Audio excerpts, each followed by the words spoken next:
Hi, my name is Sasha. Welcome back to my channel.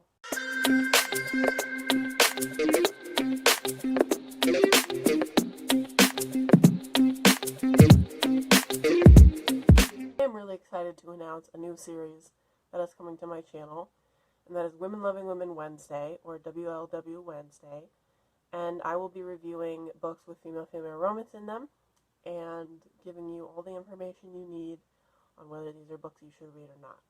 So the first one, I decided to start off with a bang, is Her Royal Highness by Rachel Hawkins.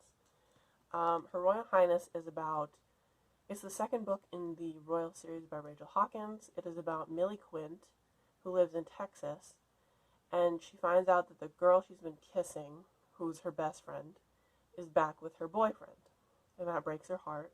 Poor thing. So she decides to take the scholarship that she had gotten for a school in Scotland called Gregorston, and when she gets there, she finds out that she is rooming with the Princess of Scotland, Flora, and hilarity ensues. I really enjoyed this book.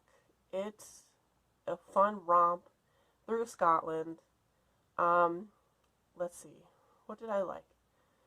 It was very light. It was almost all fluff, so very nice to read in these hard times.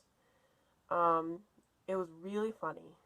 Rachel Hawkins is really funny. Like, I had a smile on my face almost the whole time. It was just suffused with humor, which was nice. It wasn't just like giant, like, hilarious things happening all the time. It was more just like the whole thing was suffused with humor, and it read really well. Besides just being funny, it was just well written. And the teenagers actually spoke like teenagers, which doesn't happen a lot these days, because obviously teenagers aren't writing books for teenagers right now. Although I think that would be awesome to have more books about teenagers written by teenagers. I loved Flora. I loved all of the characters. I loved Flora, I loved Millie, I loved Sax, I loved Perry. But I loved Flora and her character development, because a lot of times characters stay really stale, and, because romance focuses on the characters, but in some romances you just get the same thing. Like, the love interest does not grow.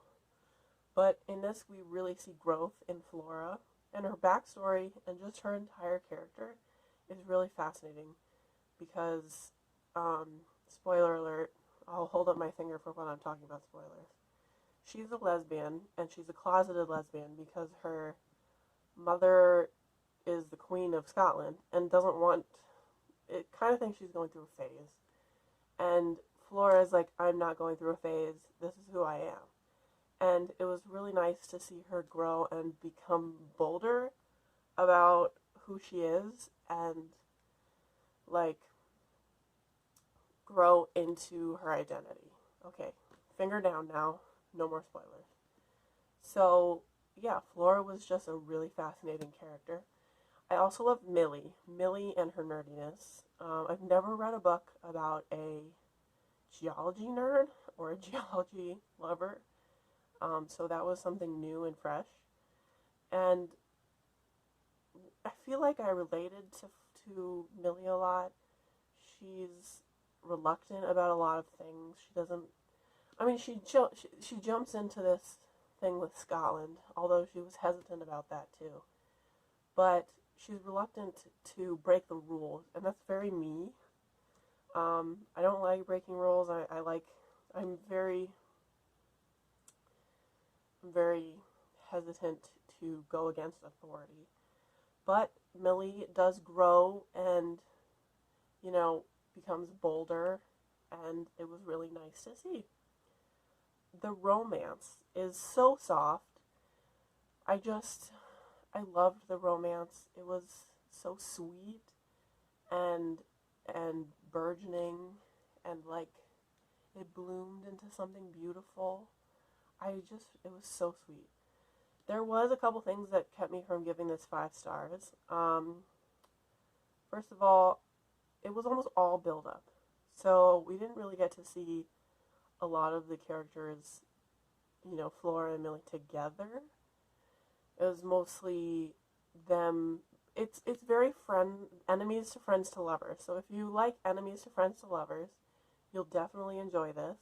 But what I like about romance is the aftermath is seeing them get together, and we didn't get a lot of that.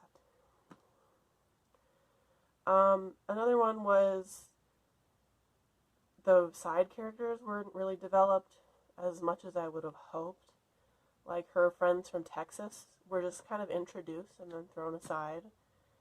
And I felt like Flora's brother Sebastian could have been more developed, but because he features in the story, her brother, but he's just kind of there. Doesn't really have a personality except that he drinks a lot. So that was a little... And it ended really abruptly.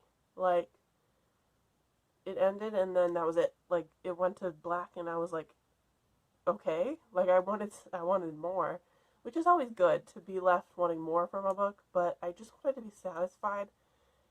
And I don't know if I would say I was satisfied, but I mean, overall, I really enjoyed the book, and I give it 4 stars. So now, I'm going to introduce some questions that readers of female-female romance, and just queer romance in general, usually ask about a book before they read it. So the first one is, was the romance the focus of the story? The answer is yes.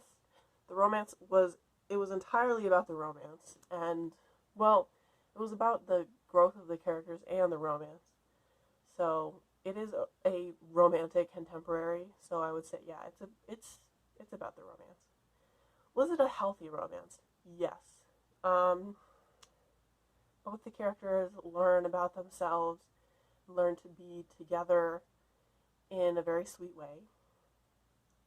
3, was the book clean or explicit? This book was clean. So if you are recommending books to teenagers, or if you don't like sex scenes, this book is for you. Was it a happy ending? Yes. I hope that's not a spoiler. I always want to go into female romances knowing that it's a happy ending because there's so many tragic queer romances, and I'm really not about that. I'm sick of queerness being a tragedy that we have to suffer, and we should be celebrating and being happy. So, yes, this does have a happy ending, and it was very sweet. So, that ends my first installment of Women Loving Women Wednesday. Please pick up Her Royal Highness by Rachel Hawkins.